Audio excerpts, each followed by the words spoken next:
Hey everyone, welcome in. I'm Captivate, and first of all, I want to say thank you so much for the support on the recent videos. It really means a lot to me to see that you all are liking those, and it's super encouraging for me to continue to make more content for you all. So today, I'm going to go over how to beat Enel as Doflamingo. Statistically, it's definitely his worst matchup in OP08 as well as OP09, so I want to talk a little bit on how to beat it. On OP Bounty, the matchup is sitting at around 35%, and I personally don't think it's that bad. I think it's closer to 50-50, maybe slightly in Enel's favor, especially if the Enel is really good and really knows how to play the matchup.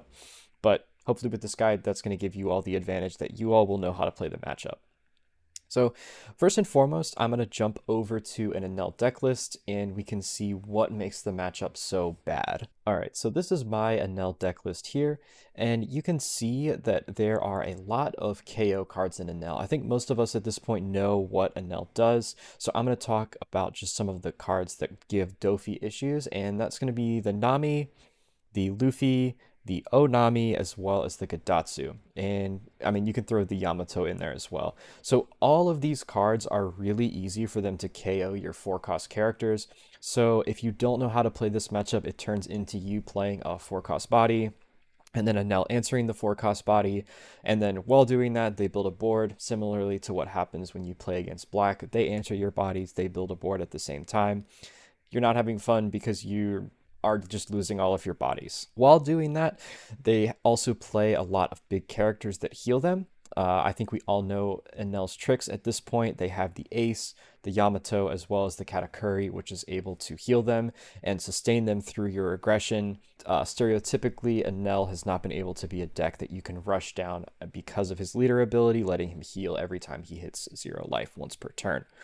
So let's jump back into Dofi, and then we can talk about how to play this matchup correctly. So knowing what we know about Enel and the fact that he's going to end up KOing all of our 4-cost characters, we want to play this matchup a little bit differently, and we have 2 cards that are really good against Enel.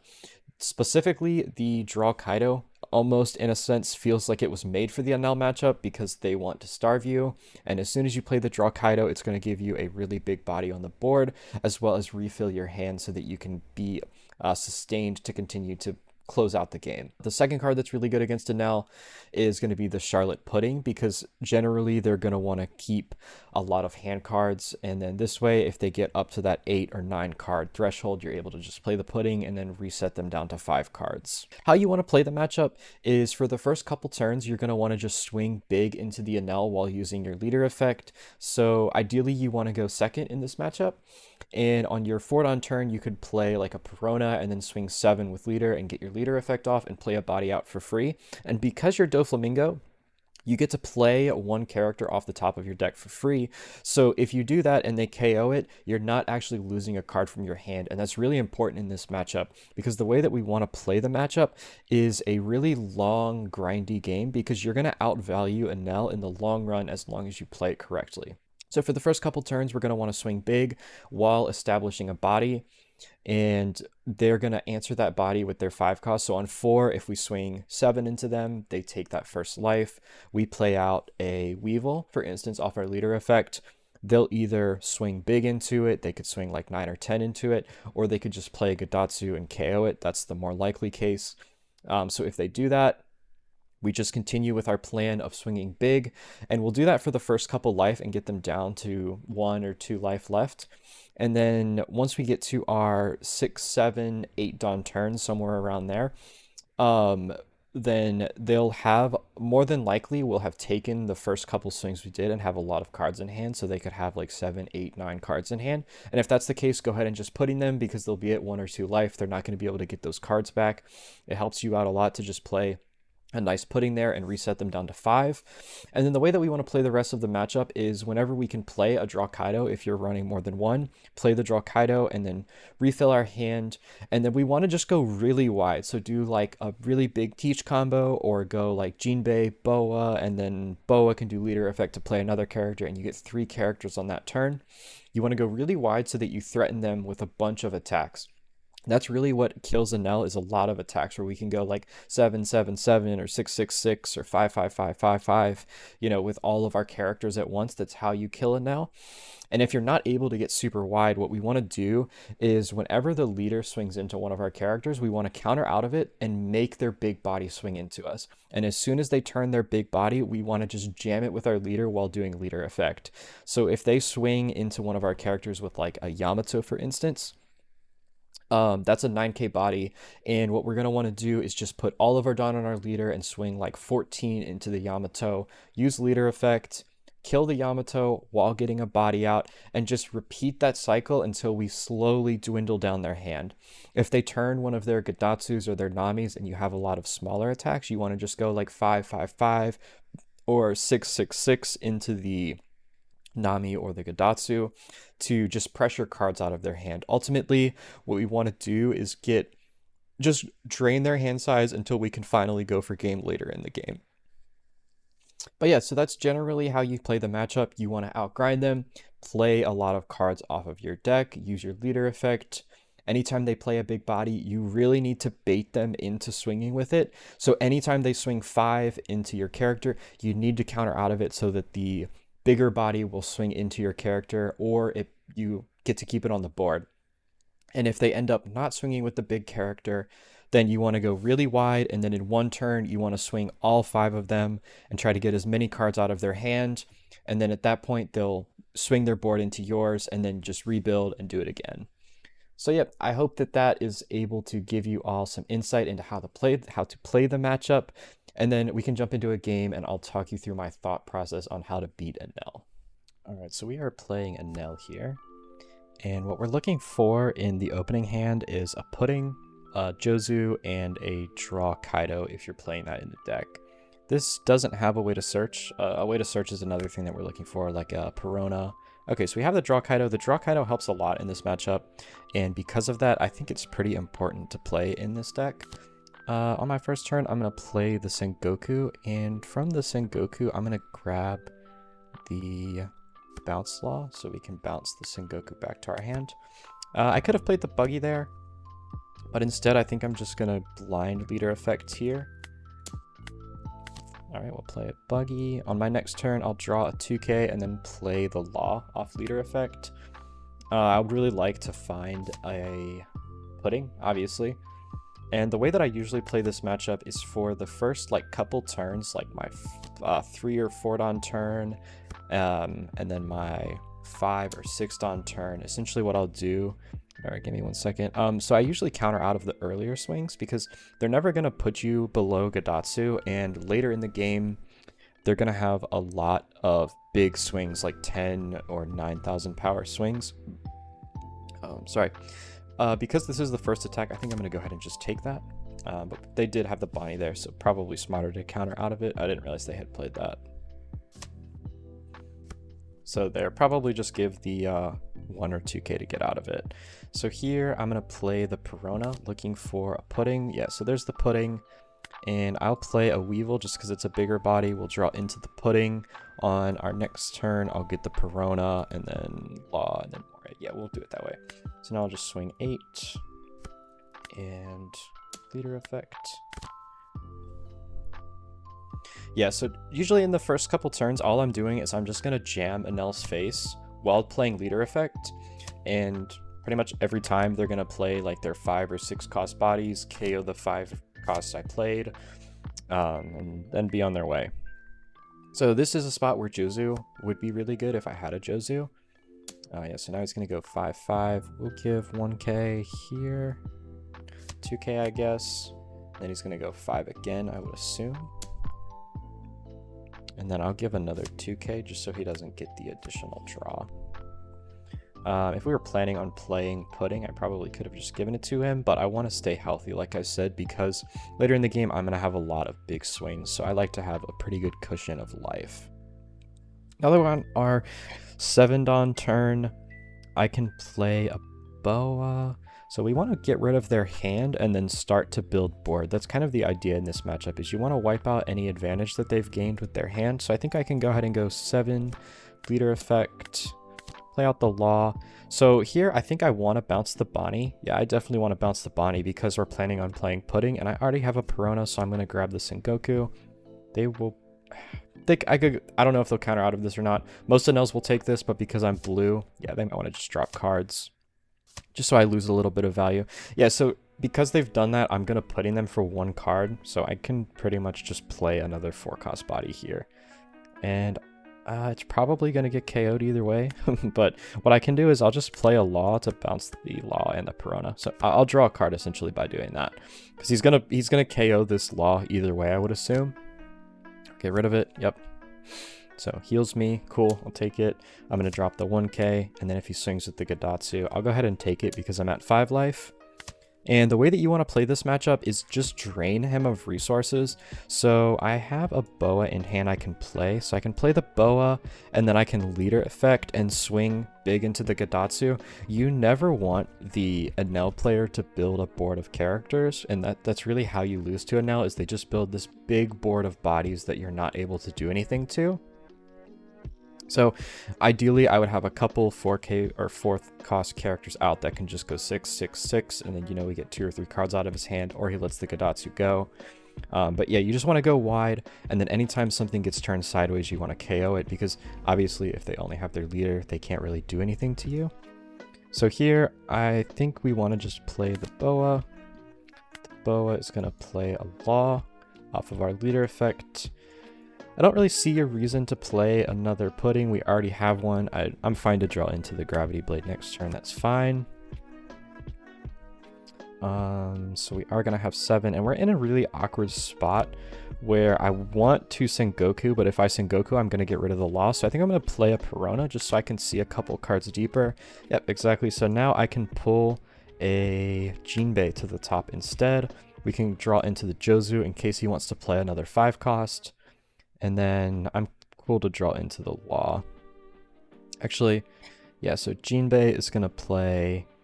I think we should play this Bounce Law, and then I can bounce the Perona back to my hand. Yeah, let's do that. And then, like I said, I'm going to go into the Gadatsu, so 7, 8, 9. Yep. Leader effect. Law is going to bounce the Perona, so we just stay hand neutral. And then he's not going to bounce anything else. I could have bounced the Jinbei here just to give him nothing to swing into, but we kind of want to start going wide. And so I'm fine with him staying rested. I'll probably let it go to the Katakuri. But so if he swings with his leader, I'm going to give him a 1k, so he has to swing into it with the Katakuri.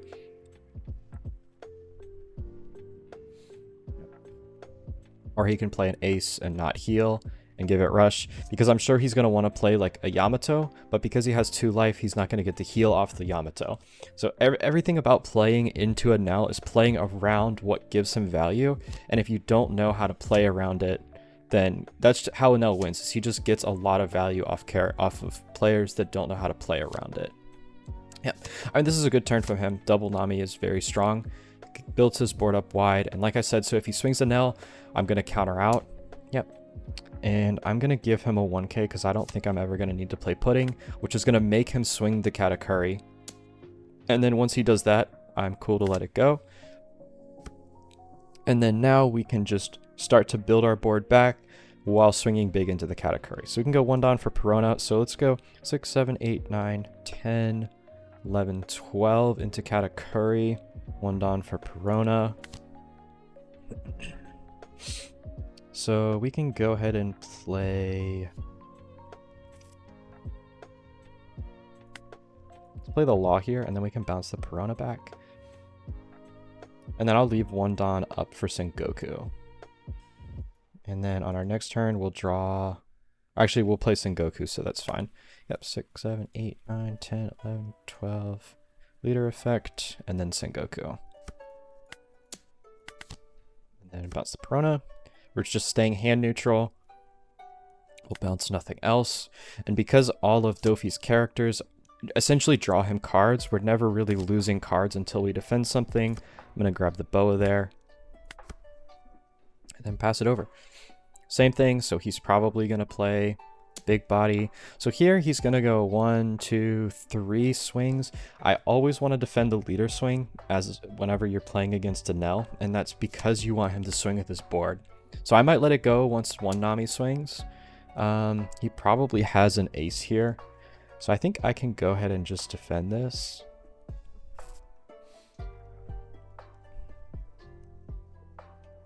Do that. And then I think I'll defend this one. Yep. And then if he has an ace, he has to swing with it. Oh, no ace. Okay, so he'll probably have a 5 cost to KO the law. Yep. Unfortunate. But now what we can do is we can go Jozu to bounce the Gadatsu at this point, I think. Either way, I mean, the Nami's going to let him cycle a card. The Gadatsu is just going to be played and KO something. So we can bounce the Gadatsu, and then we'll 8k into a Nami, leader effect, play out another body. Yep. And then, I mean, the Teach obviously isn't a very good body to flip into, but it's something that he's going to have to swing into or get rid of in some way. Yep, unfortunate. I'll let that die. And then if he decides to swing with the Nami, we just swing into the Nami. Yep. I'm going to 2k here. Again, I don't want to go too low in life. All right, great. So now we can start to build the board a little bit. So alternatively, I do have a draw Kaido, which I think this is the perfect time to play it. I can swing 5. I can play the draw Kaido, which is going to give me a big body.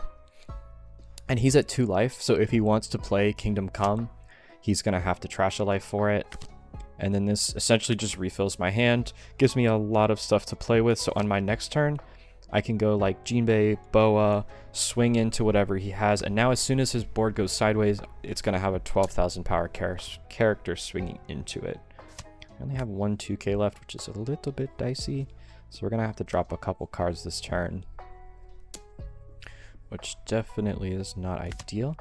Hopefully we draw into a couple 2Ks here. I definitely want to get out of this 7K swing, so we'll just go that. And then I'll take this 9 if he swings. Yep. Okay, so now I'm going to go Boa, or Jinbei into Boa. We'll go 12 into the 9 for sure. And then I could swing into the Enel, but he's probably going to just save it with the life. So I think instead I'm going to swing into the Nami. Very unfortunate.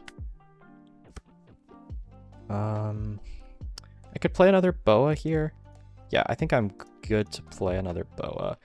I don't feel like I need to play the Jinbei because, yep, I'm going to get something off of this, which I'll play the Weevil, draw the Jinbei, and then we'll draw the Boa next turn. And then we can go 8 into the Nami. And I mean, you see we have 2 blockers now, so if the Enel decides to go sideways, again, we just swing into it. All you do is you just drain the Enel of resources, and then once you have a board that's wide enough, you can swing into it with all of your characters. Yep, and he decides not to swing, and because he didn't swing, so now we have a full board of characters, so we can go 7, 7, 7, 7, and then 9 with leader, so we can throw a couple 8s in there. So we'll just start with a 7. I probably could have started with a 6, honestly. So then we can go 6, 7, 7, 8, 5, 6, 7, 8, 8 with leader, 12 with Kaido. So we'll go 6, 7. Yeah, we'll go 7 again. And then we'll go 7, 8. And again, I am just swinging. When you swing into a Enel, you want to swing with anything that can be KO'd first and foremost. So if I have like a 6 cost character, like if I have a Jozu on board, I want to swing with him last because if I do get a KO trigger out of life, it's not going to be able to KO the Jozu. And then you want to swing with the most efficient character that's on your board. So like if I have a Pudding that has 4,000 power, I want to swing with the Jozu first because for me to don the Pudding up, it would just be more don efficient for if they get a trigger out of life and they KO the Weevil, I wasted the 2 extra don swinging with the Pudding. So again, we go 8. He has to give me 2 2Ks to get out of this.